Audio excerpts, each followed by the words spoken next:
Assalamualaikum warahmatullahi wabarakatuh. Saya Ervin Indriana Inayati, NIM T 2019-1087. Di sini saya akan membahas tentang intelijensi klasik dan multiple intelligency Gardner dari buku Educational Psychology Santrok.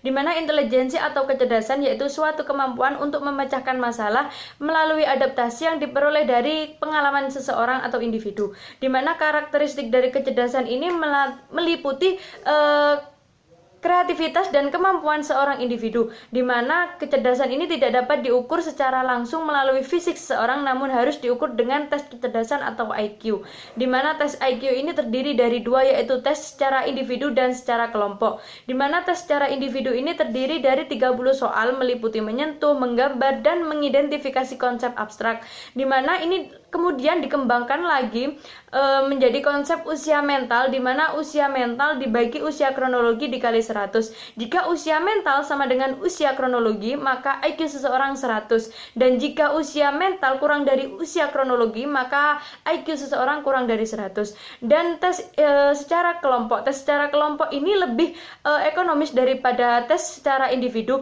Namun kelemahannya tes secara kelompok ini tidak dapat diperoleh atau hanya saja dari tes secara kelompok, namun harus diinformasikan lagi dengan kemampuan-kemampuan atau informasi-informasi dari seseorang tersebut melalui tingkah laku dari luar dari tes tersebut. Yang selanjutnya yaitu multiple intelligency atau kecerdasan khusus atau kecerdasan ganda, di mana kecerdasan ini dimiliki oleh seseorang, misalkan contohnya seorang guru yang mampu menginformasikan kata-kata melalui bahasa, ataupun seorang yang mampu memahami diri sendiri ataupun memahami orang lain, misalkan seorang psikolog, atau mampu berbicara dengan orang lain, misalkan seorang guru, ataupun mampu menganalisis konsep-konsep matematika, misalkan menggunakan konsep matematika, misalkan seorang insinyur dan lain sebagainya,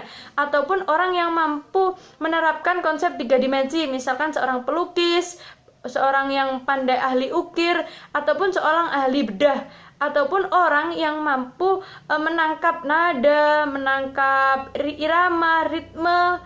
Contohnya yaitu seorang musisi atau komposer. Jadi kecerdasan ganda ini atau kecerdasan khusus ini dimiliki oleh seseorang yang tidak dimiliki oleh orang lain.